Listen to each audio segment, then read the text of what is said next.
Hi, this is Kathy Koliakovo, and I'm going to take you through the steps to open up your own Twitter account. First thing, I usually recommend that clients open a Gmail account or some such other email account that you can use for your social networks that keeps any notifications or other emails coming in separate from your main inbox. For instance, I prefer to have my work email inbox not fill up or get any notifications from any of my social networking profiles. So that's why I always recommend a second email account. So to start up with a Twitter account, you would go to twitter.com. You'll come to their main page just like this one, and you will hit sign up now. You always should put in your real first full name. The reason that I recommend doing this is that you can have your name will come up in online searches if you have your real name registered here. And that's how you tend to want to have people know you when you're setting up Twitter for your business. You want them to get to know you by your real name.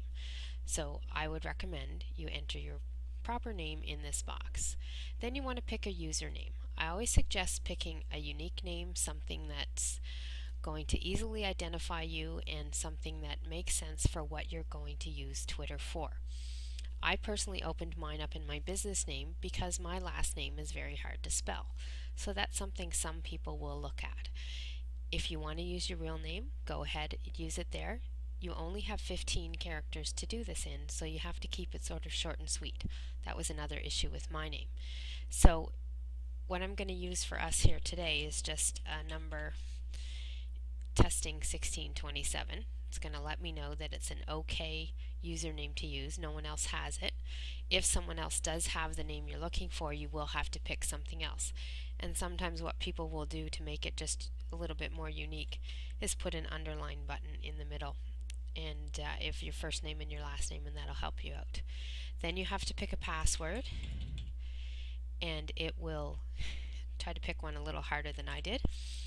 It will register your password, and then you also have to set up an email account because they're going to send a confirmation for you to open your account, but also this will be your email notification that Twitter will use for any connections and contacts with you.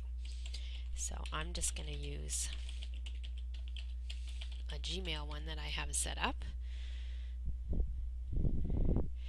You will click this button, let others find me by my email address, if you want to allow other people to search through their contacts. If they see that your address is online or is connected to a Twitter or Facebook account, they'll use it for different networks, then people can find you and send a note, hey, would you like to connect? That's what that little tick box is. If you want to keep your email private, don't tick it. The terms of service are all through here, which you should take a peek at, look at. It's pretty standard, as are most. And then you hit the create the account button. This, I want the inside scoop. If that's ticked, then you'll be allowing Twitter to send you their email updates in their newsletter. So you're going to hit create my account.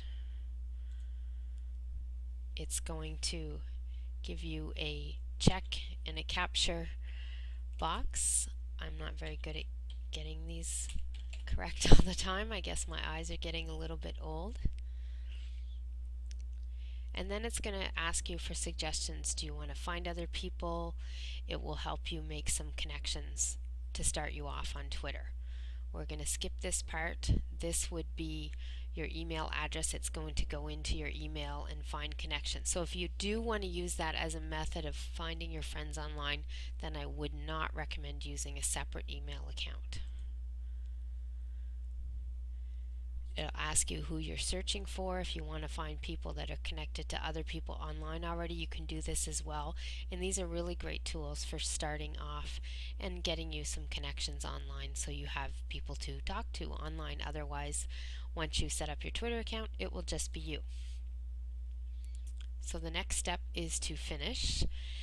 You do have to do a confirmation. So I'm going back over here to Gmail. It's just letting me know that it wants to confirm that you're opening this account. So it's proving that you have access to that email account that you set up. So right now what we've done is we've set up the Twitter account. testing_1627 is the username. We've not made any tweets yet. We do not have anyone following us. We're not following anybody, and we're not listed anywhere. This is what you would call your home page.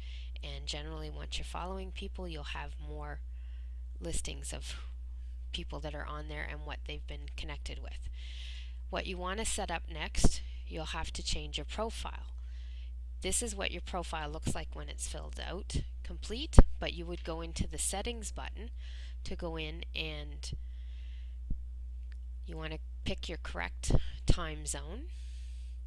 If you want to add a location to your tweets, which is something that's really getting into popularity these days and usefulness as well, especially for local business, it allows a geotag or location tags to go along with your Twitter tweets. If you want to protect your tweets so only let them be seen by people you connect, you can click this button. I don't recommend it because it doesn't allow anyone just to click online and connect with you, and if that's sort of the way that you're feeling a little anxious about doing that kind of stuff, then I wouldn't recommend using Twitter at all, because that's using Twitter with protected tweets isn't going to help you get your online presence built up using Twitter. Once you want to make some changes, you're going to have to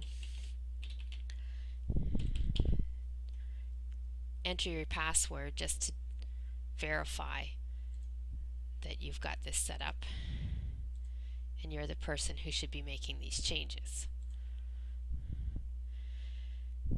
Your profile button, we're still in the settings tab. This is where you can go in and add your picture.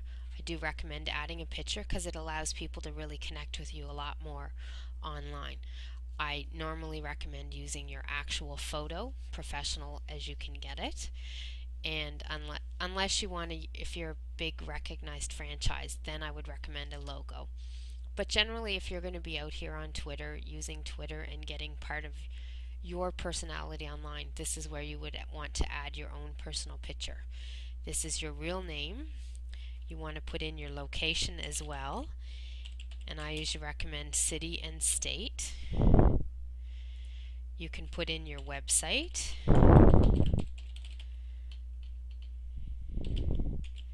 And that's an important spot to have there because people will look at your profile and they'll want to take a peek at your website to see what you're all about. Your bio, you have 160 characters to use in creating your bio. Whoops. And you want to use keywords as much as you can. Keywords are the words that people will use when they want to find someone online that's doing what you do for business. So if you're a dentist, you want to have the word dentist in here. If you're a printing company, you want to have the words printing company in here. Think about how people are trying to find you and your service online and use those types of keywords in your bio. You can also add bits and pieces about your personality that will help people get to know you, to understand what you're all about. But more important, you really need to get the keywords in about what your business is and what you're here to do online. And then you would click save in order to save the information on your profile. Now when we go back and click the profile tab, you've got your bio over here, your website is here, your location, as well as your name. And that is the basics for setting up a Twitter account.